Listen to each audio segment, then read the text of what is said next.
problem with producing just for the algorithm is now you're producing at times for the most extreme individuals. It's artistry versus the algorithm. Hasan Minhaj is one of the master storytellers of our generation. Hasan!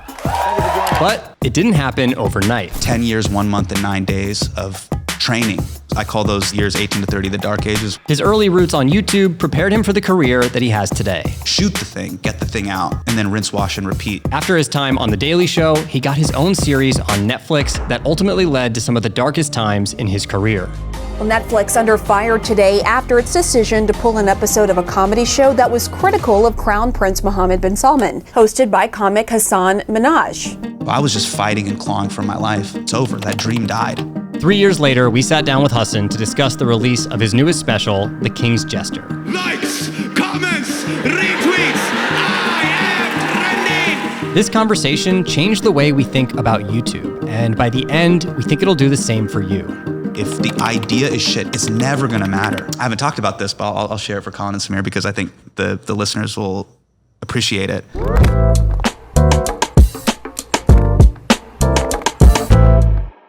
Damn, all right, man. Here we are, welcome. Yeah. Thanks for having me, man. Yeah, I'm super excited to do this. I'm really pumped to talk to you about this special, especially because we got the opportunity to see it live and then got the opportunity to watch the Netflix version. In a pretty short window. Yeah, in a very short window, so it was very fresh. Right. But the place I wanted to start, like the most curious I was when I turned on the special was the way you open it and some of the decision making around how unique that open was. It was almost like this personal confessional. You guys want to know a secret? For 4 years, my wife and I couldn't get pregnant. And it was my fault. Was it jarring for you? No, it wasn't jarring. I actually thought it pulled me in to be more understanding this was an intimate experience. It played to the fact that it was on the screen. Right. Like when we saw it in person, you walk out, that's accessible from like a comedy standpoint. That's what you're used to. It's like someone walks out, they're like, Brooklyn, what's up? Yeah, and this was not that. For me, we were in edit and we were just thinking about starting with the PDF. The opening line of the show was, do you want to know a secret? That in and of itself is like a confession. So, and you know this, I mean, you guys studied film and stuff. Yeah. Start with the idea itself, then build the shots around it. So we start with the confession, we start with the secret. And to me, the most intimate way to convey that is if I'm gonna tell you this kind of comedy storytelling show, it should start with me looking at you. So we did the specialty shot, which just starts as a one and it extends out. And then we slowly reveal through camera 6, through camera 8, oh, he's in front of an audience. Yeah. But establishing the intimacy through the eyes and looking directly at the steady, to me, was just a choice of, this is what this show is gonna be. And we were going back and forth. There's so many people that are like, you gotta have like a hard cold open. You gotta say something fucking crazy. You know what I mean? You gotta be big or boisterous, or you gotta be a provocateur in the first line. And I'm like, I actually think it would be a pretty confident move that would honor the show if we started this way. So that was really kind of the mindset behind it. Yeah, we always talk like in a lot of our YouTube videos, everything that we add sets a new expectation. Like if Samir and I crack a joke 30 seconds in, now the audience expects that like we should be a little bit funny at least for the remainder of the video. But for you, like for a comedy special, it was jarring that like, oh, the expectation is he's gonna be like really vulnerable and pretty serious with me. Yeah, and you know, we still got jokes. I mean, we still talk about, you know, pre-cum and sex ed and all that stuff within like a minute, you know, which is pretty One morning you're sitting there, Mrs. Ledington just bursts in. Watch out, boys. Your pre-cum will get girls pregnant. Yeah, I mean, we're getting pretty kind of crass and whatever with it, but there's another thing where there's also a generational difference too. It's funny, when I would show a cut of it to older producers, they'd go, dude, this thing of you looking at me is too intense. Yeah. Like it's too intense. And I think about everybody at home, dude, you're in bed with people and they're just looking at a screen like this. And now, because there's such minimal IRL interacting, these avatars that people have in their life, Colin and Samir, podcasters, this, that, and the other, they're some of the few people that they have direct eye contact with. Agreed. And so for me, I was like, hey man, I haven't seen you guys in a while. Do you want to know a secret? And so I wanted it to feel like I'm talking to you. Yeah. And I want you to feel like you're part of it. Hey, don't text right now. I'm talking to you. Yeah. Because I know you're watching it on the screen and then you're texting your da-da-da and you got an iPad in your lap. But I want you to know I am talking to you. Something that we talk about a lot is when you open a piece, you want to open an unclosed loop immediately, meaning you want to create a curiosity gap. So you saying want to hear a secret. Yeah. For me, I'm like, I lean in a bit more. I can't turn it off. Yeah. Because I have to hear the secret. So you speak Hindi, right? Yes. So Colin, I'm going to bring you into the family a little bit here. So in Hindi, there's a word called gudgudi, which is like a little tickle in your tummy. Yeah. Okay. The word sounds exactly like it sounds. It means what it sounds like. It's just like that little tickle in your tummy. Like, oh shit. Yeah, what is it? Yeah. To me, great comedy is the art of confession, right? I'm going to learn something new about Colin or Samir. Tell me something I didn't know about you. And it's generally involves some form of risk. And to me, people generally, me as an audience member, I won't speak for other people, but for me as an audience member, I'm going to lean in if I go, oh man, this person actually is putting some skin in the game. Yeah. They are willing to risk their reputation or their safety vis-a-vis the Overton window of what is acceptable to say or not say by putting themselves out on the line.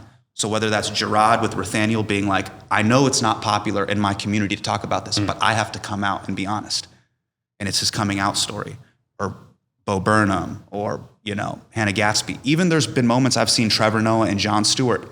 They've crossed the Rubicon of the Overton window. And if you think about everybody that anybody fucks with on the internet, these personalities, Elon, Chamath, Colin and Samir, any whoever. Pretty low risk with us. I don't even fuck with that much. But like the greats, Chappelle, Stewart, if I'm gonna tap in with you for an hour, there is that good-goody factor of like, no, this dude's for real, risking something. I like that a lot. So what are you actually, risking? So to me, it's confession and risk. It's actually something that has become somewhat rare on screens. Like I think there was a period of time where vulnerability was a movement on YouTube. Oh, was and it? on social media, of like, I'm gonna get vulnerable with you. And like once someone says that, you're like, oh, really? Yeah. And I think you could tell the lack of sincerity in it. Yeah, I think so. I think it became like something that you knew would get viewership, being vulnerable, right? And I think seeing you actually get vulnerable and be able to take the time to tell the story of what happened to you, what you were going with through. Receipts. I wanted it to be like, this isn't just me pontificating. I wanted to, That's true. I think with receipts is super important. Yeah, I know the internet. Come correct with the receipts. I was like, here's the email from the Saudi embassy saying, pull up. Dear Hasan Minhaj, we read your letter. Please come to the embassy. Receipts. This isn't some just like, this is how I feel. It's like, no. Like, this is what it is. The way you play with media and like almost B-roll and A-roll while you're on screen, like this theatrical performance. Yeah. I'm curious how you describe The King's Jester. Like, is it a comedy special? Because to me, when I sit and watch it, it's really stretching the bounds of what that means and the genre that we've gotten used to of a quote unquote stand-up special or a comedy special. Like, how do you describe it? I would call it kind of Spalding Gray meets Richard Pryor comedic storytelling. Yeah, but to me, like, this has existed for a long time. So all these boxes people put these genres in, I'm like, man, this has existed forever. So when people are like, oh man, like these long form podcasts where comedians are shooting the shit and bantering, I'm like, no, you mean Howard Stern. Oh, yeah. It's been happening. Right. You know what I'm saying? Yeah. It's like, come on, man, history repeats itself, then it deletes itself. This has existed forever. It's just moving to a new location and a new audience that isn't aware of those things. One thing I thought was really fascinating about the style of storytelling here is that, you open deeply personal and very vulnerable. Yeah. But somehow you make the stories specific and universal at the same time. And I'm holding this little gulab jamun, this little brown ball. Yo, and here's how I knew my daughter was Indian. She wouldn't stop staring at me. I was like, oh, you're one of us. My wife, who's been to India and has eaten Indian sweets, was like, he said gulab jamun. Like, she's so excited about that, right? Because she can connect with that. Yeah. How do you think about that when you're storytelling and like who it's going to connect to? Because there's a lot of people that are excluded from those references. Look, man, for me, I grew up, you know, my dad came in 1982. I was born in 85. All of the pop culture that influenced me, I'm not a part of that culture. 50 Cent, Get Rich or Die Trying. I'm not a part of that culture. Jay-Z's The Blueprint. I'm not a part of that culture at all. Slam Magazine. Like, that culture has nothing to do with me. Seinfeld. I'm not a Jewish comedian living in New York. Yeah. But those things were great because the best art to me pulls you into the living room. And honestly, man, that's why I feel like Indian culture is the best. Our culture really is like our weddings, where it's just like, come one, come all. Like from the dance floor, everybody's welcome, to the food, everybody's welcome, to the moment you enter our house. Like it's actually ingrained in our culture. Pull up, take your shoes off, have you eaten? And I want that to be in my art. And to me, there's also this thing of, if I start worrying about, is Colin gonna get this or not? And I kind of orange chicken my jokes. I Diet Pepsi my material. It's actually insulting to his intelligence. Yeah. Everybody wants to go to the best Ethiopian restaurant or the best hike in Peru. And they want to meet with, you know what I mean, the best cinematographer in Bombay. And they want their intelligence to be respected. Whether or not, Colin, you lived in that experience, I'm like, I want you to come in to this. And then when I do stuff that's a little bit more quote unquote secular or broad, I want Colin or anybody else to feel like, man, I'm a part of his family. Like I get it, you know? Yeah. I think specificity also makes me believe you. Yeah. Like whether it's Seinfeld or you saying Gulab Jamun, I'm like, fuck yeah, like that's your experience and I know it's yours. Yeah. Right? And I can like really sit there in the seat and believe it. Yeah.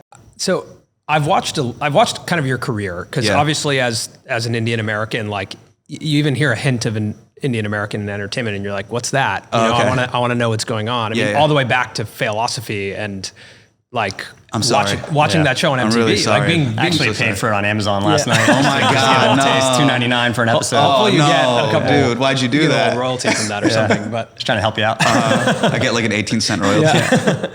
But you said something in an interview where you said that you didn't feel like you had an Illmatic. Like, you felt like Nas's old hip hop album, right? His first hip hop album was good. Yeah. And you didn't feel like when you look back at your stand up or you look back at The Truth or you look back at any of this, like it's pretty bad, you felt like there was something off with everything from your past. Yeah. I didn't start as a savant. Right. But to me, The King's Jester is a culmination of all of these different experiences, right? Like when we go back in time, and specifically I want to zoom in on The Truth with Hasan Minhaj. There are images of Jeremy Lin in a Knicks jersey doing Hadoukens. What the fuck? Are you serious? How racist are you? Just let him be good at basketball. That series, to me, feels like it laid the foundation for what Patriot Act became and what, you know, King's Jester is. Yeah. I'm curious if you can just talk a bit about, you know, kind of that era for you and early days, the exploration of putting out your work and even having now like a library where we can look back and at your old stuff. Oh, wow. I think, you know, when I first started doing stand-up, I was a freshman in college. So I actually started doing stand-up around 2004, 2005. So YouTube was just starting, like as a platform. Yeah. And funny enough, it was, I think, November 2005 when that really viral clip of Russell Peters went viral. It was those early years that I was in college, I was doing open mics, and that really was kind of like the Russell Peters, Dane Cook era, where there were these huge like digital kind of stars that were made, that popped because of social media. And I just saw YouTube as a way to get your ideas out there and just a quick way to like honestly play your clips at Culture Show or at like a comedy show. You would, you know, drop a screen and just like project it in Chem 194 while you're doing like your stand-up show or whatever. And I think, you know, myself, Ben Schwartz, Derek Comedy, even those early Bo Burnham clips, those were kind of our early mixtapes of like, hey, these are our sketches and our ideas. And honestly, all I was trying to do at that point is there were these kind of mini proof of concepts. And I wanted to just be a really good comic in the San Francisco Bay Area. Then when I got to LA, you want to kind of be good at those shows. And the truth and those things were just, hey, I wasn't booking things through the legacy media, traditional media thing, me, Aristotle, Fahim, Asif. We weren't booking anything. And we would just see each other at auditions. And so we thought, hey, let's shoot this ourselves. And I didn't know it was the beginnings of something that would really help me out later. Meaning, come up with an idea, come up with a take, come up with a perspective, shoot the thing, get the thing out, and then rinse, wash, and repeat, and kind of own the stack completely, and let that be the guide for everything. And it wasn't until the past couple of years that I realized, oh, everybody that I really love, all the auteur filmmakers and all the artists that I love, pretty much own the stack. You know, Gerard Carmichael, his film, he directed it, he starred in it. Bo with Inside, he directed, starred, shot, wrote. Yeah. Full owners of the stack. Yeah, they're using legacy media for scale because you need a budget, but you know, you could tell them, hey, write a 3.5 minute sketch or a 7 minute sketch, and they could do it because they know the stack like that. And so I didn't realize that it was valuable at that time. It was just survival at that time, and just trying to gain momentum and traction in your career and try to be kind of hot in the community and gain people's respect and gain notoriety. But I look back on that time and I'm like, man, it really helped me a lot. Was there a reaction at the time to any of those pieces where you put one of them out and you're like, I own the stack for that one. Yeah. Did it myself. And like, I actually got some positive feedback here, or negative. Like, how did that shape kind of where you went next? Yeah, there were a couple. I did one about Jeremy Lin when Linsanity happened, and it went viral and people were talking about it. And it was the first time I realized, oh, this is what it could be like if I was on The Daily Show, doing like an Act 1 chat, or if I was doing Weekend Update. Like that kind of look directly to the camera, down the barrel, comedic, you know, Phil DeFranco kind of thing. Yeah. But I was a huge Jon Stewart fan. I was influenced by him. And that was the closest way we could do it. So I was living at the Visconti Apartments on 3rd and Bixel here in downtown. Aristotle Atheris, who was on SNL now, and he would come and shoot them. We'd shoot them together. He would direct and I would write, and Fahim would sometimes do, you know, punch up and help me make it funnier, and we would shoot it and put it out. And those first times it went viral was really kind of these really cool moments of, oh, we could just shoot this and our budget's like $200. And it reaches so many people. And even if it got 200,000 views or 300,000 views, it was this really empowering feeling of like, man, it's resonating. Emotional resonance is what we were chasing at that time. I think for me, it was pretty empowering because I discovered you first on The Daily Show. Like, I was a huge fan of Jon Stewart, watched like Monday through Thursday, high school, college, everything. Yeah. Oh, wow. Right. And the confidence that you had, I was like, oh shit. Oh, wow. This is like a little different. Oh, cool. Thank you. Searched your name, and the first thing I found was The Truth. You know, the time marker's 2012 on The Truth. 2 years later, you're actually on The Daily Show. Yeah. And it was just one of these like, hell yeah. Yeah. Like, this is what you can do. Yeah, thank you. Like, if you have a place you want to be, but maybe there's gatekeepers, like, just take to YouTube. Just start doing it. And I got to shout out, you know, Prashant Venkatramanajam, director, you know, we started the company together, and he's always told me, you know, never forget the power of the PDF. And I think a lot of times people get lost in the sauce of how are we going to shoot it? What's it going to look like? What is it? How are we going to release it? How are we going to make micro content out of it? He's like, what's the idea on paper? Yeah. How good is the writing on? Yeah. This is like the bones and the broth of this is going to speak volumes to what it really is.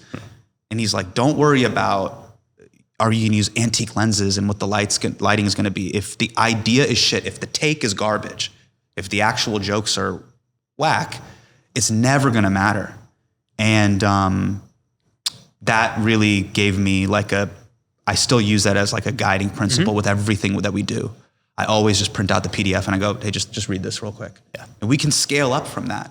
I haven't talked about this, but I'll share it for Colin and Samir because I think the listeners will appreciate it.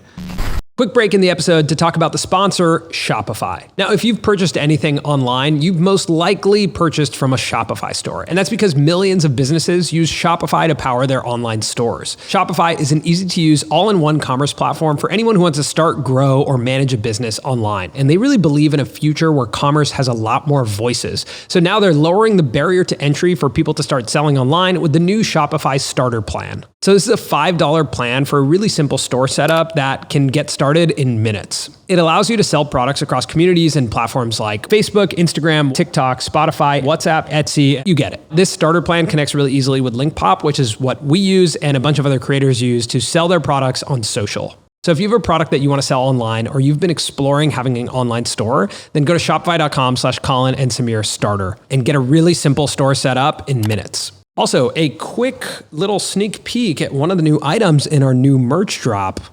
I mean, it's going to have some design on it. It's not just like a plain hat, but like little sneak peek for you guys. All right, back to the episode. Just the set alone of the King's Jester is $1.6 million.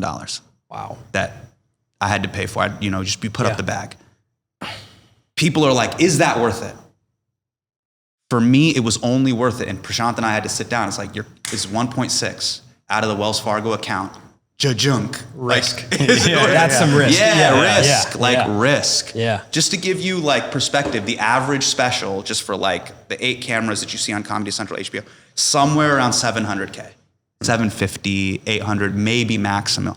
Just the stage, the set alone, 1.6. Wow. And that's not going to my kids' college education, braces, VTSAX, all that's like just for this visual experience. Did you already have a deal at this point? Or that's like, like I was going to do it this way regardless. No matter what. To me, but I'll go back to the first principle. How good is the PDF? Yeah. So we had done 168 shows. I'd been writing it for 3 years. So for me, I was like, I believe in this. That's all that matters. I believe in it the same way I believed in The Truth 10 years ago, or any of those sketches where I had $1,000 in the bank and I'm like, I'm putting up 300 to do Indian Spider-Man. I think the sketch is really funny. The sketch was loosely based on the idea if Spider-Man was Indian, he wouldn't even be able to get out of the house because his parents wouldn't let him leave. So he couldn't fight crime because his dad would be like, close the window, the AC's on. You know what I mean? They always have the thing, the window seat. His dad's like, close the window, the AC's on. You know what I mean? And so like already, the way you're laughing, that's a 15-second pitch off the PDF. Right. And what's crazy is by the time I joined The Daily Show, it was the same thing with John. If you can't convince John, Steve Bodo, Tim Carvel, those guys within a minute of the actual depth of the idea of the joke, it's not gonna make air. I didn't get The Daily Show till I was 30. And I think there's just, at the time, I call those years 18 to 30 the dark ages where I was just fighting for health insurance. And I had proposed to my wife by the time I was 29. So it was a real risk. I didn't know what our financial future was going to be. And when you get married, you're thinking about the future, kids, those sort of things. And I grew up, my parents sometimes argued about money. And that was a big insecurity point for me because I remember those fights over money and I didn't want my marriage to have that. And so getting The Daily Show really was this like, oh my God, we're going to have health insurance. Yeah. And then for me, the big thing was, you sign a 3-month contract. So I was just fighting and clawing for my life. But that first segment that you saw me do with Jordan Klepper, for me, man, it really was just like an 8-mile moment. Like, this is 10 years, 1 month, and 9 days of training to fucking hit this thing out of the park. And I really, just brought that energy to it. And I was like, hell hath no fury. Like, I'm going down swinging. Yeah. Were those dark years, 18 to 30, like when you were owning the stack and getting feedback and putting out content, what was the balance between, I guess, like positive feedback, negative feedback? How did you gauge your validation and keep going to know that 5 years in, you're like, I'm going to keep doing this. Like, this is. Yeah. I think for me, the biggest thing that I did is, and I think it's really good that I balanced both live performance with internet stuff. What's great about live performance. Meaning stand-up. Like you're doing stand-up. Yeah. Stand-up. What's really great right now is stand-up, and when you perform before an audience, there is a true audience, meaning there's a bell curve of what the audience thinks and believes. So when you guys were watching the show live in Thousand Oaks, there's 1,800 people.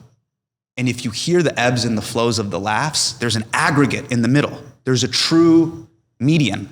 There's a median laugh point. The people that aren't into it are on these edges. So maybe there's a guy who's walking out who's like, fuck this is whack. And maybe there's a person that's like falling asleep over here. These people on the fat, as Nassim Taleb calls the fat tails, they're outliers. But you're able to get a really good understanding of what the audience as an aggregate believes. So I can hear your gasps, I can hear your laughs, I can hear your applause breaks.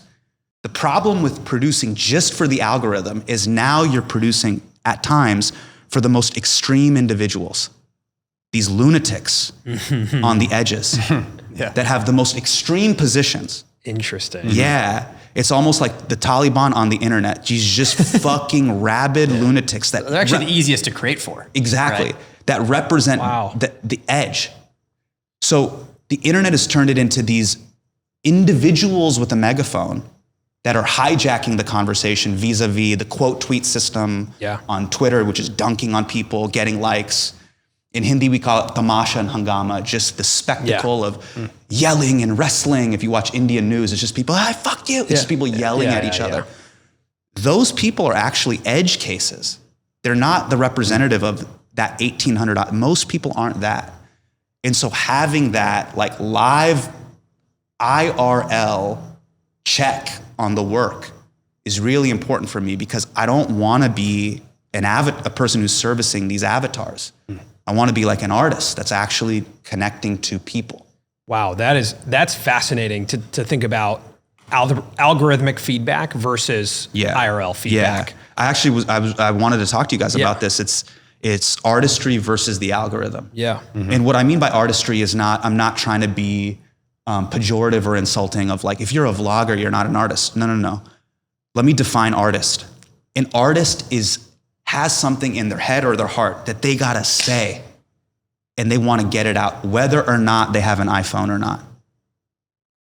That's an artist. I have to get this out into the world. We're in Santa Monica or Venice right now. You have a short film, let's show it in the park tonight. Yeah. That's what it's about to me. We'll record it on the Canon 5D, we'll import it, cut it in Adobe, export, let's play it. That's artistry. You had an idea or belief, you got it out. Versus the algorithm, which means you wake up in the morning and you see a series of YouTube shorts of people with the mic like this and yellow text right here, and they're yelling. Yeah, you've seen our videos. And it's going, and it's like this, it's like this, it's like, and it's like, what are you doing? Like, you know what I mean? Like, and it's just like a Jordan Peterson video of him just like, man, you know, and you're just like, man, you know? And you're like, I gotta do it. Yeah. I need to do that right now. Get the emotional music and be like, well, there is a crisis of men right now. You know what I mean? And they're coming for us. Who's they? Doesn't fucking matter. You know what I mean? Just like cut it right now and make it 30 seconds and give me big yellow font that's insulting to the audience's intelligence, and make sure they get it they freebase it into their head at 9:15 in the morning, like that. But you know what that is? Like, that's a business. But that's like, people recreate that. But that's the algorithm. You're servicing an algorithm. You're looking for what works. Yeah. You're servicing an algorithm. And the problem with that is you may start servicing that rather than your own truth and honesty and artistry. Yeah. I was telling you guys this on the phone. You start doing that, you'll be refining crude oil for YouTube, Meta, and Twitter. You're just a guinea pig. And you're spending your days being like, how do I please this engineer in San Bruno? You're a fucking you're right. skinned rat. Yeah. For some Desi engineer in Mountain View. Yeah. And I'm like, I refuse to live my life like this. So I've also, I'm 37 years old. I'm like, am I gonna be this guinea pig for Prakash? Yeah. Prakash is the engineer. Prakash is the engineer in Mountain View. Just in case anyone didn't. And then he's going to a data meeting to be like, look, I got all these skinned rats to do this. Yeah, this is what's working.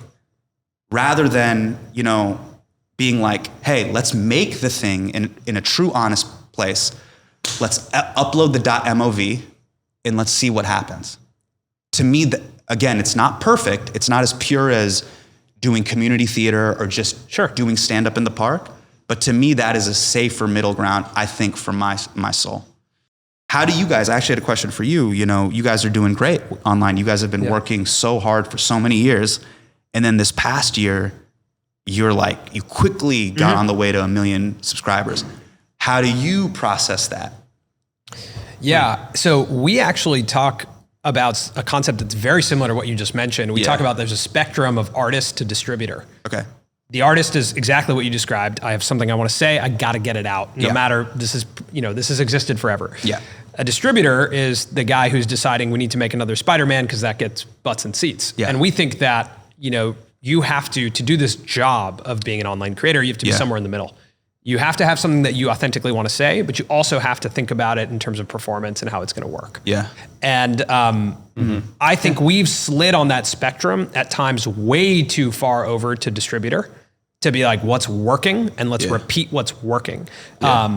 because that is the business of being in media. And then you kind of lose yourself and you're like, but I can't do that for a long period of time because I don't want to do it ever again. Yeah. So we've had videos where they go viral, they, you know, 1 million views, but then we look at each other and we're like, but we don't want to make that again. That's not the audience we want.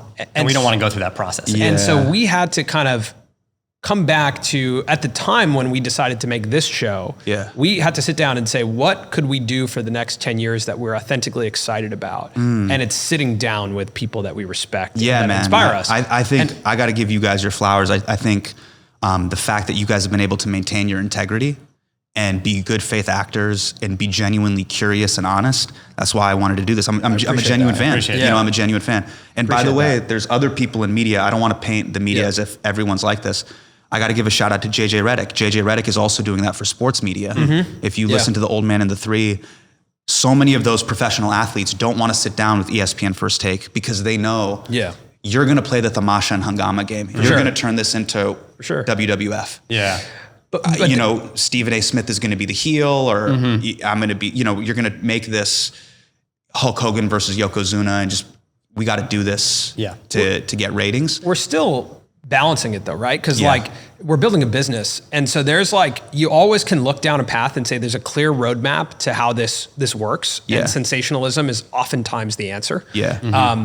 And then you have to kind of come back to your internal compass and be like, actually, that's not us. You know when it doesn't feel like you, right? When you put something out and you're like, that's not us. And you do have to make sacrifices from a business perspective, from an opportunity perspective. Totally. But what you're not sacrificing is that feeling when you lay in bed of like, that felt kind of dirty. I think I got to just, first of all, like frame this and humble myself a little bit. I am very lucky that I've gotten to a point where I'm financially okay. Yes. Okay. So I want to frame that there. So for anybody that's creating things that's like, hey man, I got to get over that first critical hump of financial security. I totally get it. And I'm not here to judge anybody's situation. And I get that intimately. I know what that feels like, and I so empathize with that. And when you're dealing with financial burdens like that, it feels like you're getting buried alive. Yes. Like I remember looking at my Wells Fargo account and seeing negative 600 or negative 700. It feels like so claustrophobic, and you'll do anything to come out of it. So I'm in a different position. But one of the things that I was talking to JJ about, and I mean this also with NBA players, you get to a certain point, it can't be about money anymore. So now I have to make a decision. What am I really about? And that's my hand that's getting checked now. Any decision I make, people are like, bro, you don't need the money. So why are you doing this? And I'm 37, I'm married, I got 2 kids. So any decision I make is a cost on those things. Yeah. And I talk about that in the King's Jester too. So for me, I gotta believe it like really deep down in my heart. And I gotta be like, I have to say this in order to do it.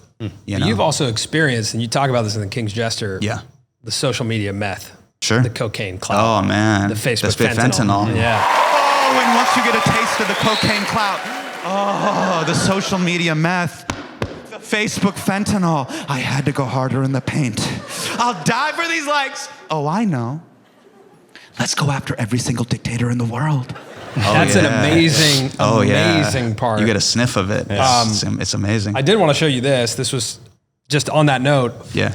This was our 2019 Colin and Samir bank account. Holy shit.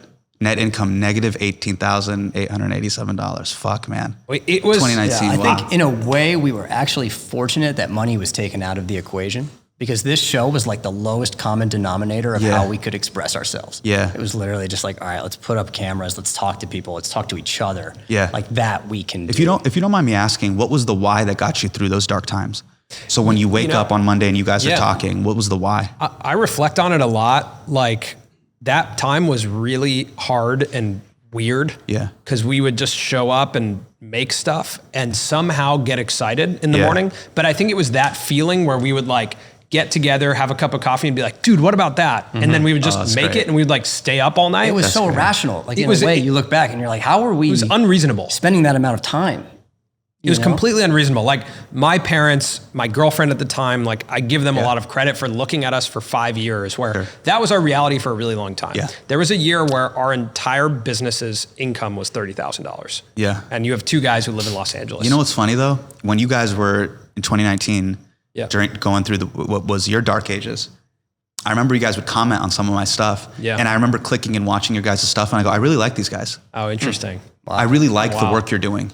And so for me, like, I don't know if that means anything to you, but I just wanted to give you props. It does. That means a lot. Qualitative quality of I really appreciate that. What you guys are doing. And I think it's really, adding a net value to that means a lot in a good way. There was that really means a lot. And there was a lot of moments where there was like small pieces of validation like that, where we'd be like, holy shit, this person has watched our stuff. Yeah. And that would just give us life for the next 6 months, right? Yeah. Like we'd be like, even if we're not making any money, we're like, doesn't matter. Like people we respect are watching our stuff and are enjoying it or somewhat familiar with us. Like anytime we'd meet someone, they'd be like, I really love that piece you guys did about. Cool. And you'd be like, holy shit. Like Colin, I feel like the reason this worked is because of like faith and belief in each other. And then energy for ideas. And when you find out that like someone liked one of your ideas, it's like, the energy in the tank just went back up. You know what I mean? And that's what would keep you going. Yeah. Even if it was like, this money situation is dark. Is there a North Star kind of question that you guys are trying to answer at Colin and Samir that you go like, this is really what the channel's all about? At the end of the day, it's about like talking to someone like you and opening up some parts of how you did this so that there's now another roadmap out there that people can watch and go, I'm not going to do everything that Hasan did, right? But maybe I'll take that little piece there. Sure. Maybe I'll take a little bit of the inspiration there. Like, because everyone's roadmap is completely different. Yeah. Right? Ours has been completely different, but there's value in like taking little bits and pieces here and there. For me, it was like when we were struggling in those dark ages, the show How I Built This was like my place I would go because I'd be like, oh, I love listening to how different people did this and how everyone's story was different. And I could reflect and be like, so our story is going to be Do you guys different. ever feel the dopamine pull of trying to be more like the Nelk boys? All the time, man. I'm genuinely curious. You know, I think I kind of sometimes straddle the legacy media and digital media, and sometimes I dabble in both worlds. But sometimes when I look at that stuff, I'm like, I don't know if I fit in this world. Yeah, it makes sense. I don't know if I can go that hard. Totally, I think it's interesting that like those things. We cover this space and like they're in this industry. As we grow and get older, we have to distill who do we want to talk to, what do we want to pull out of it, right? Get firmer sometimes with our beliefs and like go towards channels that are uncomfortable to talk about. Yeah, sometimes. It's funny. I mean, that's one of the big things that I talk about in the special. Yeah, is that there's so much that's talked about in comedy about comedians needing to push the envelope. And candidly, through my experiences with the Saudis and Modi, Duterte, all the shit that we were doing, tussling with dictators and autocrats, sometimes the envelope pushes back. And I had to determine what my lines are. So there's so much about you should just say anything. But I had to really come to terms with, why am I saying this? I need to really determine what my kind of principles are, because there are costs to what you say, Yo, you got fan mail. I go, give me my fan mail, Carlos. He grabs a stack of letters. He hands them to me. I rip it open. I flip it over. And all this white powder falls into the stroller. And it falls on my daughter's shoulder. I wanted to ask you about, that whole section is so fantastic. The way you storytell and like show the receipts of that section about going after MBS, the Crown Prince of Saudi Arabia. Yeah, by the way, I'm sorry. I apologize. I don't want the smoke. I'm 165 pounds. In that. So, I think, just, But even I'm glad we cleared that up here. This is the right place. This is the medium to do it. Right place, right time. Yeah. There's another moment with your, time 100 dinner. 100, dinner where you just kind of like go after Jared Kushner. Yeah. And it's a fantastic moment. And then you reflect on the performance of that as a clip on your Instagram. I think it's 347,391 likes on that post. Yeah, for sure. And that's when you're talking about, this validation that the algorithm is giving you. Yeah, and your comfort in kind of going after these people. Yeah. I wanted to... I also wanted to, in that performance, show how ugly that transactional nature is. Go ahead, I'll let you finish. I was going to say, I wanted to ask about back in time, the White House Correspondents' Dinner, or The Truth with Hasan Minhaj, and going after Ashton Kutcher, or kind of asking that question about Ashton Kutcher in the Pop Chips ad. Yeah. Ashton Kutcher decided to do a Pop Chips commercial, and it was extremely offensive. Check it out. I'm Raj. I'm a Bollywood producer. I'm looking for the most delicious thing on the planet. Number 1, white dude in brown face. Why? Did you get that kind of like social media meth or like validation from those moments that also went viral and that also were like really poignant that then led you to the comfort with the Saudis and Kushner? Yeah, so one of the questions that I wrote down when I was first writing The King's Jester was, and I think this is so indicative of where we are as a society in our relationship with the internet. And the question that it was in my journal said, can you do the right thing for the wrong reasons? So you stand with Ukraine, you have the black circle in your profile, you have your gender pronouns in parentheses. Are you doing the right thing for the wrong reasons? Is this a signaling tool to signal to others that, hey, I'm okay, I'm part of the group think and I get social validation and clout from it, versus what you really believe? When I look at my wife, Bina believes what she believes. You take that iPhone away, you take the SLR away, she is who she is. She, to me, is a purer artist than me or anybody that I know. And so that exploration of when I become Gollum and I become Clout Daddy and I go, yes, you know, like, my wife goes, yo, it's funny how you only care about these issues when there's a camera on you. I'm like, I know, right? She says, so you did this for the activists? Yeah, no, the feed is active. Ooh, you know. And I'm like, there was even parts of it where I'd go even harder in the paint. And I go, are we friends? Then put it in feed. Yeah. Don't put it in stories. That means that I don't have enough clout to be in your feed, you know? And I'm just like, give me in feed fucking clout, you know? And I'm just like, you hack, you're just doing it on stories because I'm not popular enough. But in my darkest moments, I also was like, when the anthrax stuff happened to my family and my Hajj visa's denied and all these things that really matter to me, I'm like, man, if I die, if I get hurt, if my family members get hurt, if my marriage falls apart, man, people will forget about me with the flick of a wrist. Man, you're on to the next episode of JRE. Nobody gives a fuck about you, Hasan. Yeah. That's the reality also for artists. They don't give a fuck about you. They're like, damn, look at just complex news. Oh, so-and-so died. Huh. Mm-hmm.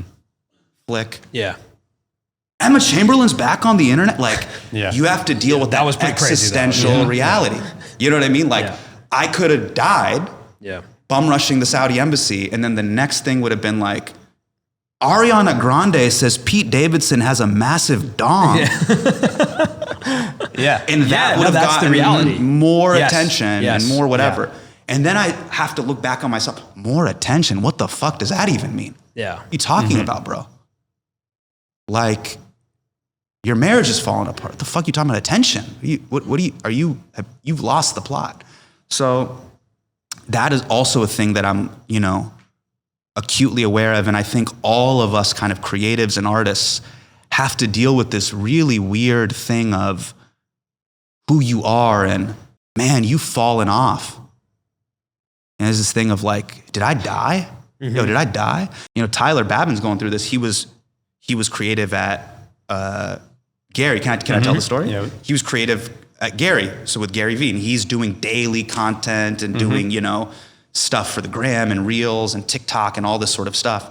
And then now he's come on board at 186K to help us develop our feature at Amazon, help build the special out, cover the tour, really kind of build out projects 1.5, 2 years at a time, these long form projects. And he had to deal with this of like, yo, what's going on? You fall off? And there's this thing of like, what are you talking about? I'm alive. Yeah. What are you saying? The expectation is that we're incredibly available all the time on the internet. Right? And you guys were talking about this in a previous video of like, I think YouTube needs to have like a break for creators. And I wanted to call you immediately and I'm like, bro, you've lost the fucking plot. What are you talking about? The reason why we didn't go to med school or be engineers is so we don't clock in and clock out for Deloitte. But now you're just doing that for YouTube. Yeah. Yeah. What are you talking about? Oh, that's interesting. You're taking PTO. Yeah. The fuck are you talking? You lost. Yeah. You lost. Like, oh man, just let me call the YouTube offices in LA and tell them, please, can I get some time off? That's crazy. Interesting. Yeah. I like that take. It's crazy. It's properly, that's absolutely nuts. When people go, hey man, are you gonna do a podcast? I'm like, wait a second. That's the new equivalent of like, are you going to med school or dental school? You have to, as everybody else is doing it. You're just falling for social signaling at the time. How many friends of ours went to med school, went to DO school, went to the Caribbean, and 12 years later are having this existential crisis of like, what am I doing? Yeah. If you apply those same rules to like validating the social signals of what is popular right now, on YouTube Reels or podcasting or whatever, you're gonna get burned 5 years from now too, unless you truly believe it. Yeah. So I have friends, shout out to them, they are like real doctors, they believe in the Hippocratic Oath. And then I have a bunch of friends that drive Teslas and are just like, I'm a chiropractor and I don't believe in any of this stuff. Yeah. So you could be the same thing in YouTube and call yourself an artist. That to me is the real thing. And I put it on journals all the time. Like, what do you want to do? And that goes back to artist versus algorithm thing. I think that note, I really love that take on our episode on break piece. I hadn't thought about that. But I think a lot of it is because you better ping your boss on Slack and be like, can I get a break? I think the challenge there is the blurred line between artistry and entrepreneurship right now on the internet, where it's like you got overhead tied up into your artistry. And I actually was talking to Colin about that, of like, that's a really backwards way to be an artist. Because when you have overhead and expenses tied to your artistry, you kind of have, you lose a lot of decision making. Let alone not just artistry, like an advertising backed media business that requires viewership based on the algorithm. Yeah, so that you start to get clouded with the other side of it, right? Yep. Which is the entrepreneurship side or the business side of it. And you start to get confused of, I said this to Colin, I was like, we have ads booked, to the end of the year. Does that suggest that no matter what, we'll be inspired to make? It does. But what if 2 weeks from now, we're like, I actually don't want to make something. Yeah. But we have a sponsor. Yeah, right. So what do we do then?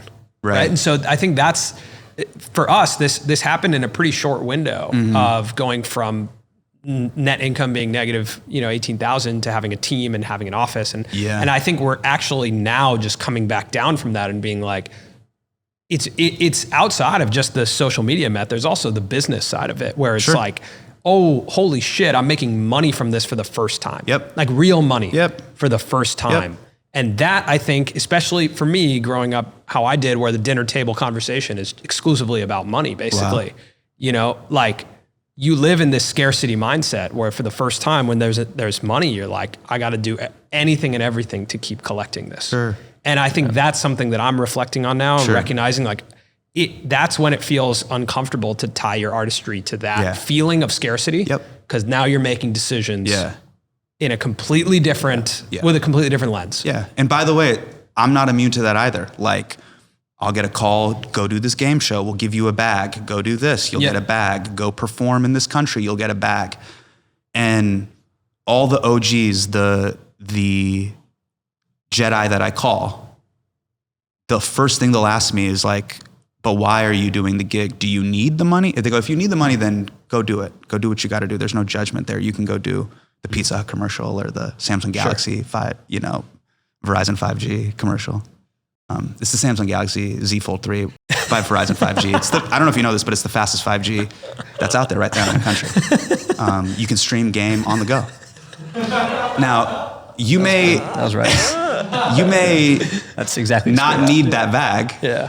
Or you may need it and it may finance the special. Yeah. And that bag actually did help pay for that set, And so everybody's doing that math. The thing that I'm always wary of, I just don't want to go down, I call it the YouTube med school route, where 10 years later or 12 years later, you look back and you're like, I didn't even know, why did I just do this? Yeah. So I hope and pray for myself and for everybody that, you find that true path of what you want to really do, and you use the algorithm. You don't let it use you, so to speak. I think corny. That sounds very corny. No, but a lot of your special and a lot of stuff I've listened to you talk about. You talk about control, I was curious, actually. One of the most interesting things I wrote down when watching King's Jester was in the beginning of the show, as you're talking about your daughter, you build this narrative of like, she can decide, or she won't have to go to Kumon, right? And Kumon is kind of the representation of a lack of control. Yeah. And then you start to explore the first time you felt control was through comedy, stand up. Yeah. I was curious about your relationship with control and how that's evolved. Stand up was something that gave me a sense of agency. And when you figure out a joke, it's like figuring out a puzzle. You know, you put these two things into the equation and then out pops a reaction, which is laughter, which is an involuntary reaction. You can't force somebody to laugh. And so when you get that laughter, I get the validation of knowing, oh, you see the world the same way I do. There's this feeling of feeling seen through that. You also can take that thing and be out of control. And so it's kind of crazy. The first jokes that I told really did save my life. And when I was taking it too far, I lost control. Now it became way too out of control. And so one of the things that I've gotten as I've gotten older is I realize, especially now that I have a wife and kids, that circle of influence and control on the steering wheel, I have less of. It's wild. This is the first time in my life, all my friends, they have parents that are getting sick, parents that are passing away. For the first time, I'm seeing friends getting divorces. So the early trajectory of my life was people gaining things, was gaining new experiences, holding hands for the first time, kissing for the first time, falling in love for the first time, making dorm room friends for the first time, first girlfriend, first whatever. And now I'm entering this new chapter where I'm like, oh, I'm starting to lose things. Friends are losing their hair, their waistline, spouses, loved ones. And I've just become humbled by it. I've also taken, chin checks. I've had wins, I've had losses, I've had shows that have gotten canceled, all that sort of stuff. And it just kind of humbles you and goes, all right, it's not up to me. I'm curious, how does like the pace of your creation now play into that control? Because I think it's like 5 years since Homecoming came. Yeah. Right? And that, to me, I would look at that gap. Too big, maybe. Also without Patriot Act being on, right? Yeah.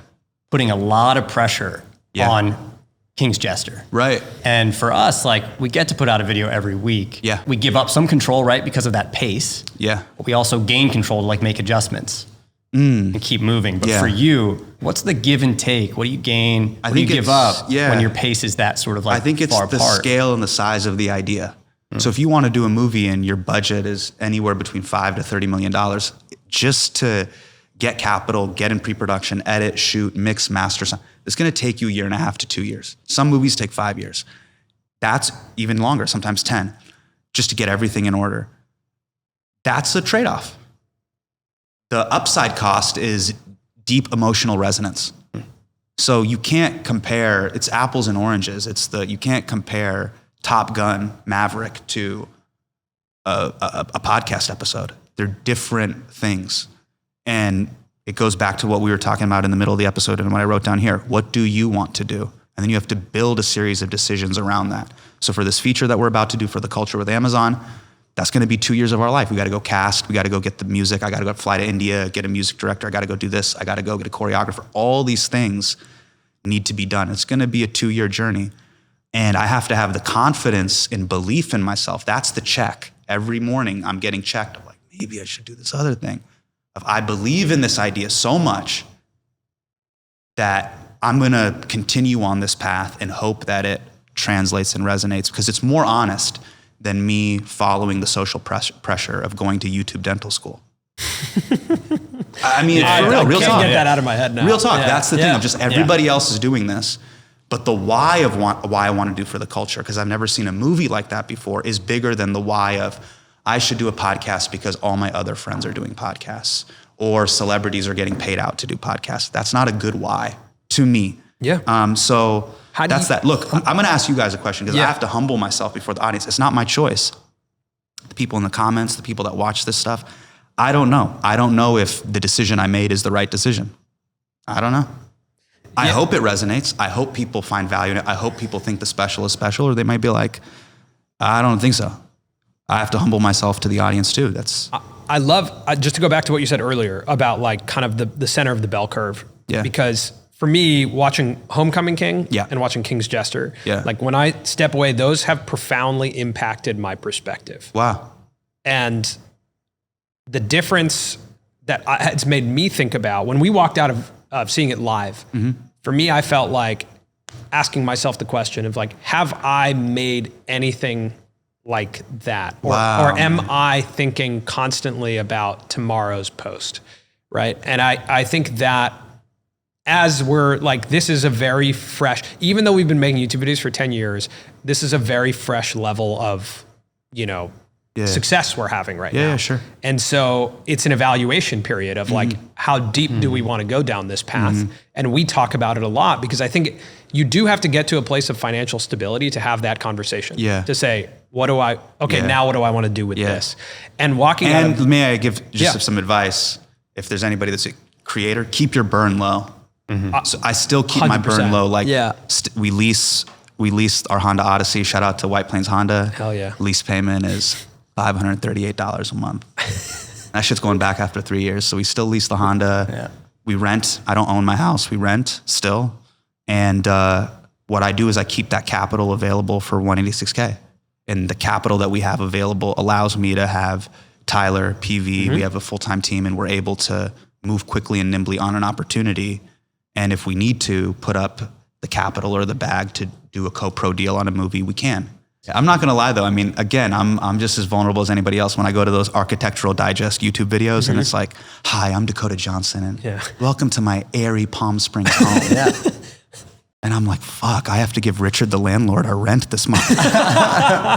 By the way, so we're talking, it's October 3rd. Yeah. Special comes out October 4th. How do you guys think it's gonna do? Because I'm in a very vulnerable, I think it's I think it's going to do great right now. Like, I think I'm what you like- said earlier, you're like, look, I did 168 shows with like in-person immediate feedback. And I've watched some of the behind the scenes on your YouTube channel actually that Tyler made of you workshopping the really early stuff before you even went on tour. Yeah. This product, you've put in the work in front of a very diverse and large amount of people. Yeah. I'm not worried for you. Okay, got it. Because you've tested it again and again and again. And, I think in one of those videos you said it was 110 minutes. It's not showing up on Netflix at 110 minutes. 66 now, yeah. I think it's been tested. Yeah, my perspective on it is that I think that through Homecoming King and King's Jester, both, they build depth and not width. And I think depth is the future, and all the creators that are going to last a long time are going to build depth. Oh, wow. Because the thing is, I have a very deep connection with your story. When you release your next piece, I'm there. Wow. Yeah, I'm already writing it. Right? Like you're live and at the Civics Arts Plaza again, I'm there. Wow. And that depth, I think, the thing that I think a lot of artists don't fully realize is that you need depth with a very finite amount of people. You don't need millions and millions and millions of people. Right? That's width. And some people are built for width. Yeah, that's a fame and celebrity game. Yeah, that's cool. Yeah. But like you're building depth. Like how deeply personal this piece is. How much like when I watch it, I have guttural reactions to the way you go from this range of emotions, from laughter to complete silence. And I'm like, I'm with you, right? And you mentioned this advice you got from Prashant that like you were speaking too fast in some of your stand-up stuff. And he said to like, let the audience come to you. I think this special is the representation of that, where like I felt like I was coming to meet you. You weren't coming at me, with information. You weren't telling a story about someone else. When I watched Patriot Act, like you're interspersing or like interstitial, there's stuff about you. But this is about you. And I'm clicking and deciding to stay for you. Wow. And that's depth.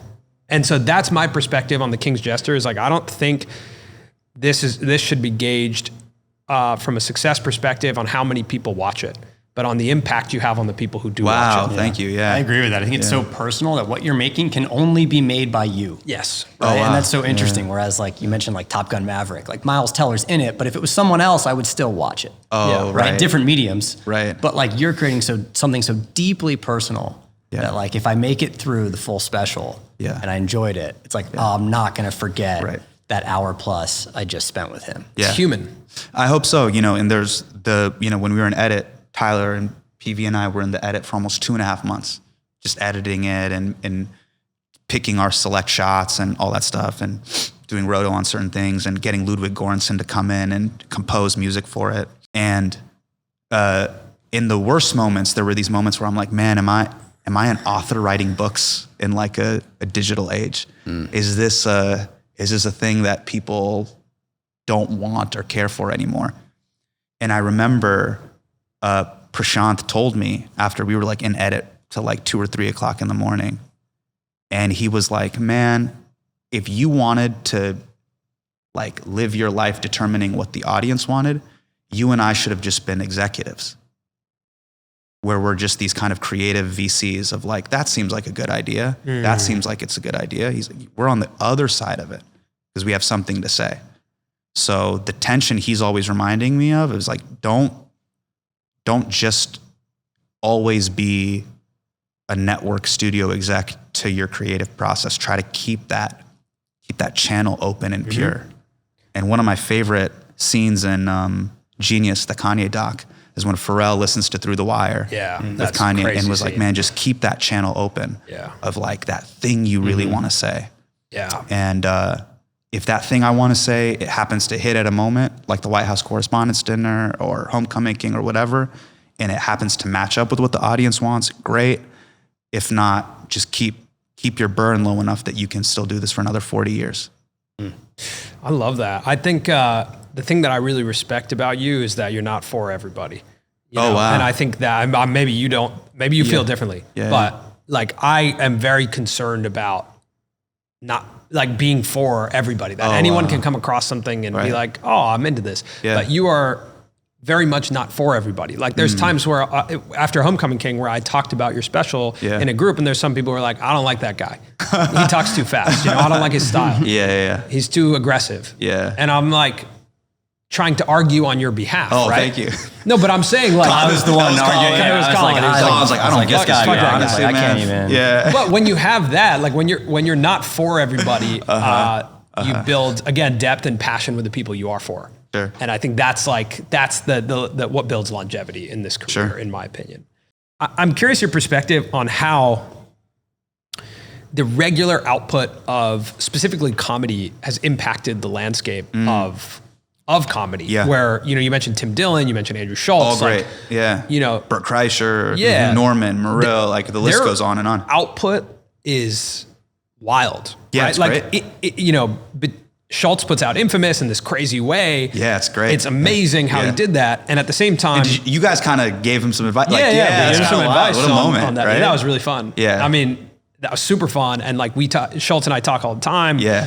His output is insane. He's putting out so much content. He's interviewing more creators than we are. Like, this is what we do. We're like, oh man, he got that creator? Yeah. Now he's like vlogging and streaming and like he's putting out a lot. And I'm curious your perspective on how the output of comedy has impacted just the landscape of comedy. Yeah, I think what's really beautiful is there was a period of time where Comedy Central and HBO knighted people, and generally there's only 5 to 10 people that could get in. And out of those 5 to 10 people that got in, maybe 3 to 4 were theater acts, and maybe 1 or 2 were stadium acts. Now in this decentralized landscape, I think there's almost 40 theater acts, and there's probably 10 to 15 arena acts. That's great. I think that's really great. And I think what's awesome is what Andrew's doing, what Tim is doing, what all those guys are doing is they're building that group of people that's like, I want to go see you in theaters. I want to go see you in arenas. And what's awesome, I think, with that capital and freedom is now they can imprint their worldview on the world, however they see fit. And it doesn't have to be backed by Comcast or Viacom or Time Warner or Netflix. So there's pros and cons to everything, you know? And they gotta meet a demanding production schedule. But I think actually what they're showing is YouTube is now the new home for non-scripted content. And I think streaming is now the home for premier scripted content. Interesting. Yeah. So when people are like, late night is dead, it's not dead. The idea of a guy sitting there giving you their opinion with their friends, that's Tough Crowd with Colin Quinn. It's just now moved to YouTube. It's just, that's the home of non-scripted shows. right? And people like Marquise Brownlee, that used to be a show on like CNET. Yeah. Or these other traditional media, legacy media players. Now he's his own CNET, but it's the category of it is non-scripted. Now it's just on YouTube. So that's it. I just see it that way. If you want to scale your vision, you need $20 to $50 million to do a movie or do a project, you go on streaming. If you want to be independent and the capital need is maybe $5 million or less, you're on YouTube. And they're both great for different things, you know? I think you guys have pulled back a little bit from your YouTube channel. Yeah. I remember when you launched it, what was the reason there? Was it like, we're going to do this, bring people behind the scenes, put butts in seats? Was it like a backup plan? Yeah, sure. Like, what was the thought there? I think there was a thing of, hey, maybe let's show people the making of this thing. I think the only problem is there isn't a ton of scalability. After like 4 or 5 episodes, you're like, I get it. He's on the road, he's in a tour bus, he's in a green room, he's fixing jokes, and he goes and he tries said joke out. So I think that was really it. The thing that I'm always juggling is the time capital spent doing that versus making and fixing the show and making the show great. Yeah. Servicing that. Or fixing, right now we're in pre-production on a movie, making sure that script is great. Versus I got to service this thing this week. So I think if there was a world where I ever were to do, like non-scripted, a full-time show, that's basically what Patriot Act was. Our YouTube channel, deep cuts, all that stuff was a non-scripted YouTube show. I think a lot of our fans, those 5-6 million people that would rock with us every week, came from YouTube. And then there was a group of people that watched us Sundays on Netflix. How did you know when things weren't working and when to move on from them in your dark years? In my career? Yeah, I think this is just a humility thing. Like, you know what's really interesting is I've just gotten to this age where I realize life will chin check you and nobody comes out of this unscathed. I don't care where you are on the political spectrum. You look at Donald Trump's life and the licks he's taken. He lost his brother to alcoholism, the bankruptcies he's filed for. Look at Joe Biden's life, losing multiple children, losing a spouse, losing multiple runs for the presidency. Again, I'm not assigning qualitative value to either of them. I'm not here to get into a political argument. What I'm saying is the longer you play the game, you're going to get chin checked by life. And I realized nobody comes out of this thing unscathed. The humbling thing about life and the game is the game will reveal your hand. So when I was 18, 19 and, I'm auditioning for things and things don't come my way, I had this vision I was going to be on a sitcom and then I would go tour, and those dreams die. Like eventually you hit an age and you're 30 years old. You're not going to play a 19-year-old anymore. It's over. That dream is over. I had a dream of doing a late night set on Conan. And even on my Vimeo page, it says Conan late night set v7.mov, and that private Vimeo link you send. And by the time I even was able to get on the show, I was already at the Daily Show. It's over. That dream died. I was never able to do that thing that I always dreamed of. I'm 37 now. I can't play certain roles that 25-year-olds can play. And that's okay. Things ending, things dying is actually okay. That's part of life. Life is about graduating. So to answer your question, the game just checked me. So it was no different than me trying out for the basketball team. I tried my best. Yeah. I'm a senior. This is the last year I can try out for varsity. It's over. And you cry, you mourn, and you just move on. And the time that I've spent with OGs, they're really good at mourning and letting go. And that's okay. That's part of life. And that's really what happened. Some of those dreams ended and new things happened, and that's okay. Yeah. And I think it's for the best, man. Mm-hmm. Can you imagine if I was 37, I dressed like a 19-year-old and I'm still playing that LA Peter Pan syndrome game? Maybe there's guys that are 47 years old and they dress like they're 23. It's horrifying to look at. You know what I mean? You're just what is wrong with you? You can move on. Yeah. Yeah, totally. And you look at people, I even look at my fashion icons, music icons, Janelle Monáe, David Beckham, Pharrell Williams. They have aged so gracefully, and they've aged with a level of sanity and clarity in their thoughts. Man, oh man, you meet some people that were hot in the 90s, the early 2000s. You're bro, what's happening upstairs? What happened to you? you know, and they didn't mourn and move on. Yeah. You know what I'm saying? Like, Yeah. it's okay. Like, life is about graduating. You gotta graduate, mourn it, and move on, you know? And so you got to do that with humility. So whether these next projects that I do work or fail, I come to it with humility. It's between God, the audience, they decide. Man, I love that. Appreciate that. That was good perspective. Yeah, appreciate it. Not really religious at the end. But it's facts, bro. There's no getting around this, right? Yeah. You know what I mean? Like that speaks to like the long game that this is. I appreciate it. I appreciate sitting down with you guys, Dude, man. This thank means you a lot. so much. Thank you. Yeah. This was such a dope conversation. Yeah, this is awesome, man. Yeah, you guys are great. Appreciate it, man. Yeah, sincerely.